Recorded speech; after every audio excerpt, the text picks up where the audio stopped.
Good evening. This is Thad from the Rawlings Library, from the Reference and Readers Advisory Department. Thank you for joining me on another Thursday or Tuesday evening. I've almost forgot I've changed evenings. This is the first little tutorial and unveiling I've done since August, so I hope you enjoy this. This is going to be so it's kind of an experiment. The idea here is to kind of show you some techniques and styles that were popular in the 60s. Rather than that, what I've decided to do instead, and you still get the gist of tie-dye, but I've taken a couple shirts that I recently did that I wasn't too crazy about how they turned out. And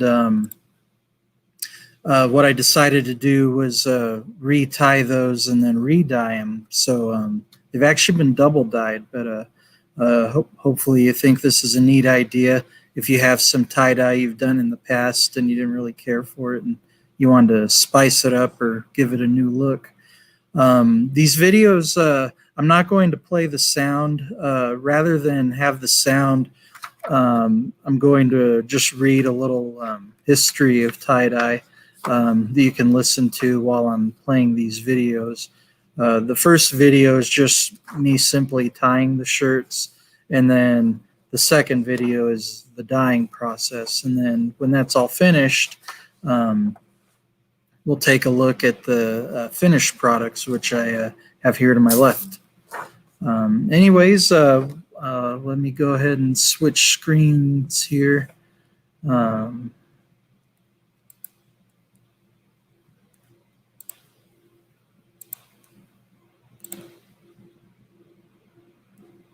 Okay, so tie-dyeing was especially popular with American youth who opposed the Vietnam War, a controversial war in which the United States aided South Vietnam in its fight against the takeover by communist North Vietnam. During the late 1960s, American young people rebelled against the conservative rules of dress and appearance that had influenced their parents' generation, and many began to appreciate a movement that valued arts and crafts, simplicity, and traditional ways of making things. Tie-dye was a natural outgrowth of these values, combining personal creativity and bright designs to create low-cost clothing. Tie-dye was not a new invention. It has roots in Indian, I apologize if I don't pronounce this properly, Indian bandani and Japanese shibori, both dyeing techniques that involve binding areas of fabric before dyeing to create color patterns. Indonesia, Nigeria, and Peru have also have long traditions of tie-dyeing fabrics, as do many other countries. To make a fashionable tie-dyed t-shirt, young people would wrap strings, or in this case rubber bands, around crumpled shirts and dunk them in vats of inexpensive dye. Once dry, the dyed t-shirts would display swirling patterns of color that rebellious American youth could be seen wearing with faded jeans and sandals. Popular rock musicians of the time, such as Jimi Hendrix and John Sebastian, wore tie-dye on stage, increasing its popularity. The singer Janis Joplin was said to sleep on tie-dye satin sheets. Tie-dye was so popular during the 1960s that it has remained a symbol of trends and movements of the time. Hippies, or people who rejected the moral customs of established society, rock concerts, psychedelic drugs, and anti-war marches. At the same time, those who disliked the style and values of the hippies ridiculed the tie-dye as a symbol of drug use, irresponsibility, and mindless rebellion.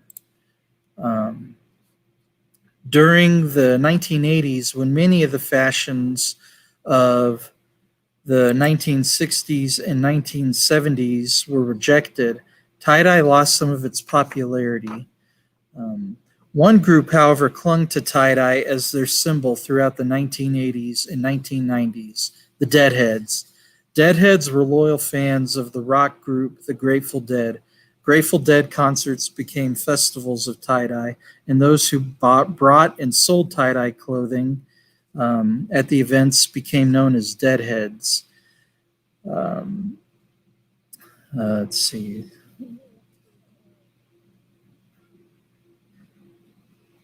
After became known as Dies, I'm sorry. After the Grateful Dead disbanded in 1995, concerts of other rock groups such as Phish became venues for wearing, selling, and exchanging tie-dye clothing. Tie-dye became a mainstream fashion starting in the 1990s. Unlike the tie-dye of the 1960s, this modern tie-dye was often mass-produced and, hold on, cancel that. Okay. Let me finish this and then we'll start the second video. Unlike the 1960s, this modern tie-dye was often mass-produced and sold in retail shops at large malls. Some original tie-dye designs made on silk or rayon, however, were considered fashionable artwork and sold at high prices in designer boutiques. Despite its popularity in the 1990s and 2000s, the bright, swirling, one-of-a-kind nature of tie-dye continues to be identified with the nonconformist lifestyle of the hippies of the 1960s. And here's the next part. And this next piece I'm going to read goes into some of the deeper history, especially in India and Japan.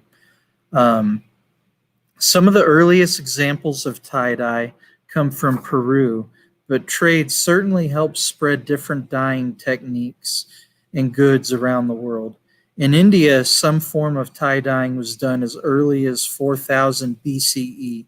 That technique is also called bandhani, which comes from the Sanskrit word bandha, which means to bind or tie. Bandhanis have been used in religious ceremonies like weddings and funerals for thousands of years. In Japan, tie-dye has been around since as early as 552 CE, though it became more widespread by the 8th century CE, and this version favored indigo dye, which was widely available at the time. According to textile scholar Yoshihiko Iwamoto Wada's book, Shibori, The Inventive Art of Japanese Shaped Resist Dyeing, the technique originated in China, but it really took off in Japan in the 17th and 19th centuries when lower social classes were banned from wearing silk and searched for something beautiful to wear. Since then, tie-dye has popped up in history time and time again, curiously often when the masses wanted something eye-catching and budget-friendly to decorate their houses with or to wear. During the Great Depression, pamphlets were handed out by the U.S. government showing women how to tie-dye old cotton and sugar sacks with blackberries, red cabbage, and marigolds to create clothes and home decorations for little to no money. Although it was apparently called tie-dyeing, people would dye everything from curtains and table centerpieces to pillowcases, infusing their rooms with happy, subtle colors using nothing more than simple homemade dyes and thread or rubber bands, though some off-the-shelf dyes were available as well. Rit dye was created in 1918, right before the U.S. was cut off from its major dye supplier, Germany. In the 1960s, these same techniques were adopted and expanded upon by hippies who infused the craft with an electric color palette and psychedelic swirl motifs. This revival started in the Haight-Ashbury district of San Francisco, aka the birthplace of the free love counterculture, but tie-dye quickly took off and shot into the mainstream. Much of what's associated with the hippie aesthetic was borrowed from foreign cultures. Think of closets full of prayer beads, Nehru jackets, Middle Eastern kaftans, and African prints. And tie-dye fit right in with that aesthetic. These psychedelic color explosions represented a rejection of the establishment. Youth culture rebelled against the conservative dress and ideologies of their parents' generation, and tie-dye promised individuality at a time when individualism is at a premium. Tie-dye means instant identity. It is virtually impossible to duplicate a tie-dye pattern, wrote Peter Benchley for Newsweek service in 1970. Tie-dye shook off capitalism, materialism, and tired social norms. Plus, it was super easy on the wallet, which was key for a subculture that didn't want to trouble itself with money. Today, the kaleidoscope prints of tie-dye are making a comeback, and it's easy to see why. Socially, 2020 has a lot of similarities with the 1960s and 1970s, including ever-prominent battles over civil rights, women's rights, and environmental movements. So it's possible on some level that tie-dye can now hark back to the symbolism it had in these eras. Moreover, the stay-at-home orders amid COVID-19 have also helped more tie-dye back into the mainstream. With people looking for fun, inexpensive activities to do, tie-dye tutorial searches have skyrocketed on Pinterest and YouTube, giving people all the inspiration they need to transform dishcloths, tablecloths, aprons, and just about anything else into indigo storm clouds or colorful explosions. No matter the century or decade, it appears tie-dye is here to stay. And I just wanted to point out that this was an article written for Apartment Therapy by Marlon Komar on July 21st of this year. Anyways, so we've finished those. I've given you a little brief history of tie-dye. And on the side you saw what I was working on and the shirts that I tied and dyed. So with no further rambling, I'll show you the finished results. We're gonna just change screens here.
But anyways, that's what I have for you for this Tuesday evening.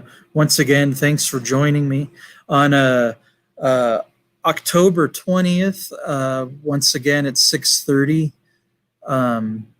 Once again at 6:30 p.m. I'm going to do a tutorial